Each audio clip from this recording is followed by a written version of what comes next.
ఎందుకు కూడా మన చేతిలో ఉంటే మనకెందుకు కూడా చదువుతారు.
ఎవరో కాదు, మనందరికీ సుపరిచితులు. ఏ విధంగా నెల్లూరు పట్టణానికి మాత్రం ఇప్పుడే విచ్చేసిన, కానీ మనకు ఈ కాలంలో వచ్చేటువంటి టీవీ అనేటువంటిది మనకి అటు మంచి ఇటు చెడు రెండింటినీ నేర్పిస్తోంది. కానివ్వండి, ఇటువంటి మహానుభావుల వల్ల మనం మంచి నేర్చుకుంటున్నాం. అటువంటి టీవీ ద్వారా మనమందరికీ సుపరిచితులైనటువంటి శ్రీ చాగంటి కోటేశ్వరరావు గారు, వారు కాకినాడ వాస్తవ్యులు. 25 సంవత్సరాలుగా శ్రీ భరద్వాజ రుద్రాభిషేక సంఘం ప్రతి మాస శివరాత్రికి కూడా ఎవరో సమే కామాన్ కామ కామాయ మహ్యో కామేశ్వర వై శ్రవణో దదాతు కుబేరాయ వై శ్రవణాయ మహారాజాయ నమః.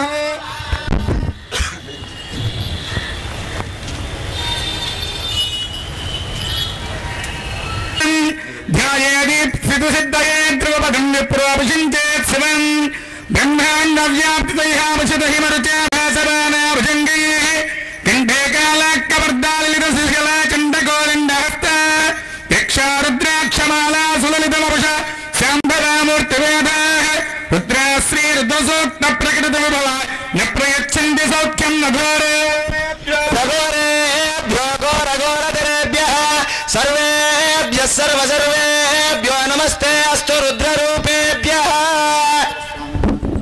పతయే హర హర హర మహాదేవ.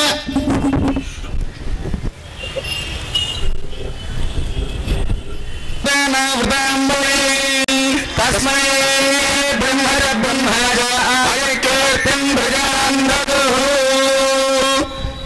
మనోజవం మరుతతుల్యవేగం జితేంద్రియం బుద్ధిమతాం వరిష్టం వాతాత్మజం వనరయూధముఖ్యం శ్రీరామదూతం శిరసా నమామి. ఆపదామపహర్తారం దాతారం సర్వసంపదాం లోకాభిరామం శ్రీరామం భూయో భూయో నమామ్యహం. సింధూరారుణ విగ్రహాం త్రినయనాం మాణిక్యమౌళిస్ఫురత్తారానాయకశేఖరాం స్మితముఖీం ఆపీనవక్షోరుహాం పాణిభ్యాం అళిపూర్ణరత్నచషకం రక్తోత్పలం బిభ్రతీం సౌమ్యాం రత్నఘటస్థరక్తచరణాం ధ్యాయేత్ పరాదంబికాం. హరి ఓం. పరమేశ్వర స్వరూపైన సభకి నమస్కారం.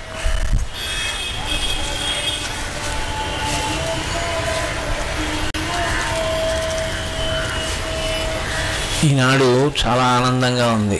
ఎందుచేత అంటే నేను ఈ నెల్లూరు పట్టణానికి ప్రవచనాల కోసం రావడం ఇదే ప్రథమం. ఇత పూర్వం ఎన్నడూ నేను ఈ ప్రాంతంలో ప్రత్యేకించి ఈ ఊరిలో ప్రవచనం చేసిన వాడను కాను. నేను మొట్టమొదటిసారి ప్రవచనానికి వచ్చిన భరద్వాజ రుద్రాభిషేక సంఘం వారు నా యందు విశేషమైనటువంటి వాత్సల్యంతో ఇంత గొప్ప సాదర స్వాగతాన్ని ఏర్పాటు చేసి మీ వంటి ప్రముఖులు నా దగ్గర వినవలసినది ఏమీ లేకపోయినా నాకన్నా మీ అందరూ తెలిసిన్న వాళ్ళే అయినా కేవలం అయ్యో ఎక్కడి నుంచో వచ్చాడు, మనం ప్రేమతో వెళ్ళి 4 మాటలు వింటే సంతోషిస్తాడని బుధారులై మీరు వచ్చి కూర్చున్నారు. తెలుసు నాకు ఆ విషయం. కానీ వచ్చిన వాళ్ళను వాళ్ళు చెయ్యమన్న పని చేయకపోతే బాగుండదు. అందుకని పరదేవుడు ఏమైనా 4 మాటలు చెప్తావా అని అడిగారు. మనకి లోకంలో కానీ వచ్చిన వాళ్ళను వాళ్ళు చెయ్యమన్న పని చేయకపోతే బాగుండదు. అందుకని పరదేవత గురించి నువ్వేమైనా 4 మాటలు చెప్తావా అని అడిగారు. మనకి లోకంలో ఒక మాట తరచుగా వాడుతుంటాం, సాంగం సాయుధం సపరివారం పత్నీపుత్ర పరివార సమేత అని. ప్రత్యేకించి సత్యనారాయణ వ్రతంలో ఈ మాట ఎక్కువ వినపడుతూ ఉంటుంది. ఏ పూజ చేసినా అలాగే పిలుస్తాం. మనం ఎలా కుటుంబంతో ఉంటామో అలాగే మనం ఉపాసన చేసేటటువంటి దేవతని కూడా అలాగే పరివారంతో ఆయుధములతోటి పుత్రమిత్ర పరివార సమేతంగాను రమ్మని పిలుస్తాం పూజ అందుకోవడానికి. ఇందులో ఏదో అమ్మ పరివారంతో రా బాగుంది, లేకపోతే అయ్యవారిని పిలిస్తే అయ్యా మీ శక్తి స్వరూపంతో అమ్మవారితో కలిసి రండి బాగుంది, మీ పరివారాన్ని తీసుకురండి బాగుంది, మీ ఆయుధాలు తీసుకురండి ఎందుకు? ఆయుధాలతో అవసరమే ఉంది? మనం చేసేటటువంటి కార్యాన్ని పాడు చేయడానికి రాక్షసులు ఎవరో వస్తారు, ఏదో పెద్ద యుద్ధం జరుగుతుందన్న భయం ఏం లేదుగా. మరి ఆయుధాలతో రమ్మని పిలవడం ఎందుకు? మీరు కొంచెం జాగ్రత్తగా గమనిస్తే సనాతన ధర్మమునందు దేవతా స్వరూపములకు 2 భిన్నమైనటువంటి లక్షణాలు కనపడుతుంటాయి. ఒకటి ముద్ర, 2 ఆయుధము. ముద్ర పట్టకుండా ఉండేటటువంటి దేవతా స్వరూపం ఉండదు. ఏదో ఒక ముద్ర పడతారు, అభయముద్రో వరద ముద్రో చిన్ముద్రో ఏదో ఒక ముద్ర. అలాగే ప్రతి దేవతా స్వరూపము కూడా ఆయుధాలను పట్టుకుంటారు. ఈ ఆయుధాలను పట్టుకోవడం అనేటటువంటిది కేవలముగా ఒక రూపకల్పనగా వచ్చిందా, లేకపోతే దాని వెనక తెలుసుకోవలసినటువంటి తత్వం ఏదైనా ఉంటుందా? ప్రత్యేకించి లలితా సహస్రనామ స్తోత్రానికి సంబంధించినంత వరకు ఒక చిత్రమైనటువంటి విషయాన్ని వ్యాస భగవానుడు మనకు అందించాడు. ఆయన లలితా సహస్రనామ స్తోత్రాన్ని మనకు అందించినటువంటి సందర్భంలో అమ్మవారిని కేశాది పాదాది పర్యంతము మనకి వర్ణించాడు. ఇందులో స్త్రీ స్వరూపంగా అమ్మవారు ఆవిర్భవించింది కనుక యథార్థమునకు పరబ్రహ్మము స్త్రీయా, పరబ్రహ్మము పురుషుడా, పరబ్రహ్మము నపుంసకుడా అని మీరు అడిగారనుకోండి, పరబ్రహ్మము ఏదీ కాదు. స్త్రీ పురుష నపుంసక మూర్తియును కాక, తెయ్యక అమర నరాది మూర్తియును కాక, కర్మ గుణభేద సదస ప్రకాశి కాక, వెనుక నన్యుతానగు విభుతలంతు అంటారు పోతన గారు. ఆయన స్త్రీ కాదు, ఆయన పురుషుడు కాడు, ఆయన నపుంసకుడు కాడు, ఆయన అన్నీ. అటువంటి పరమాత్మని మీరు ఏ రూపంతో పిలుస్తున్నారు, ఏ రూపంతో ఆరాధన చేస్తున్నారు అన్నదాన్ని బట్టి మీరు చేసేటటువంటి ఆవాహనా స్వరూపము యొక్క మర్యాద ఆధారపడి ఉంటుంది. పరబ్రహ్మమును స్త్రీ స్వరూపంగా పిలిస్తే మనం చేసేటటువంటి పూజలో ఆమెని తల నుండి పాదముల వరకు చూసేటటువంటి ప్రక్రియ ఉంటుంది. పురుష స్వరూపముగా మనం ఆరాధన చేస్తే పాదముల నుండి తల వరకు అథాంగ పూజ అంటారు. శరీరావయవములన్నింటినీ ఒక్కసారి లోపల మనోదృష్టితో వీక్షణం చేసేటప్పుడు పాదముల నుండి తల వరకు చూస్తాం. అమ్మవారిగా చూస్తే అంటే స్త్రీ స్వరూపంగా చూస్తే తల నుండి పాదముల వరకు చూస్తాం. మీరు లలితా సహస్రనామ స్తోత్రాన్ని కొంచెం జాగ్రత్తగా పరిశీలించండి ఒకసారి. మీ అందరికీ వచ్చినదే లలితా సహస్రం. ఆయన ప్రారంభం చేస్తూ శ్రీమాత, శ్రీ మహారాజ్ఞి, శ్రీమత్ సింహాసనేశ్వరి అని ప్రారంభం చేశాడు. శ్రీమాత, శ్రీమాత అంటే ఓ అమ్మ అనుకోండి సరళంగా. అమ్మ అన్న మాట ఎప్పుడైతే వాడబడిందో అది సృష్టికర్త. శ్రీ మహారాజ్ఞి స్థితికర్త, పరిపాలకురాలు. శ్రీమత్ సింహాసనేశ్వరి, సింహశబ్దము చేత హింస సూచింపబడుతుంది కాబట్టి లయకారిణి.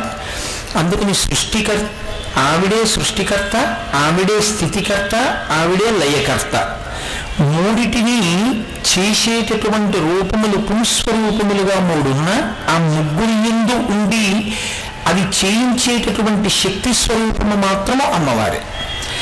బ్రహ్మగారు సృష్టి చేస్తారు, కానీ బ్రహ్మగారికి సృష్టి చెయ్యగలిగిన శక్తిగా ఉన్నటువంటి వాగ్దేవి ఆయన యొక్క శక్తి.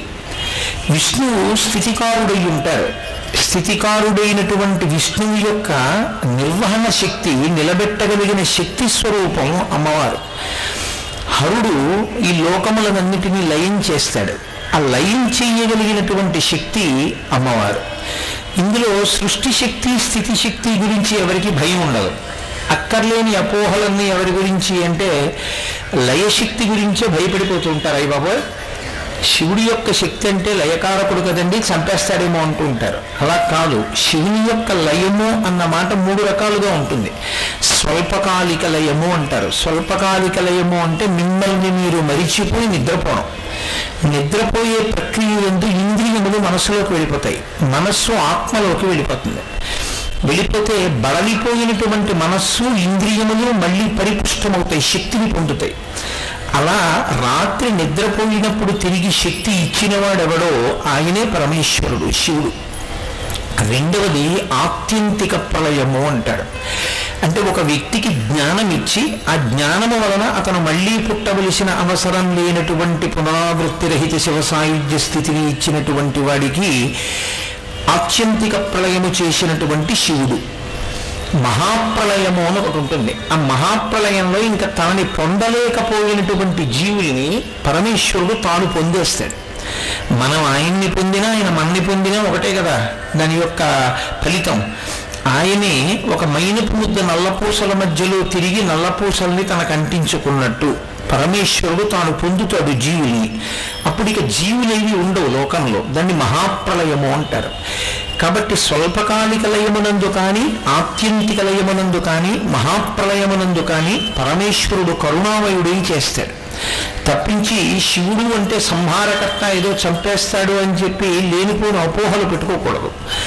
కాబట్టి సృష్టి శక్తి బ్రహ్మగారి యొక్క శక్తిగా ఉన్నది ఆవిడే, విష్ణువు యొక్క స్థితికారక శక్తిగా ఉన్నది ఆవిడే, శివుని యొక్క హరుని యొక్క లయకారక శక్తిగా ఉన్నది ఆవిడే. ఆ ఒక్క తల్లి మూడుగా మారుతుంది. మూడుగా మారి ముగ్గురు మూర్తుల యొక్క మూడు స్థానములను చేరుకుంటుంది.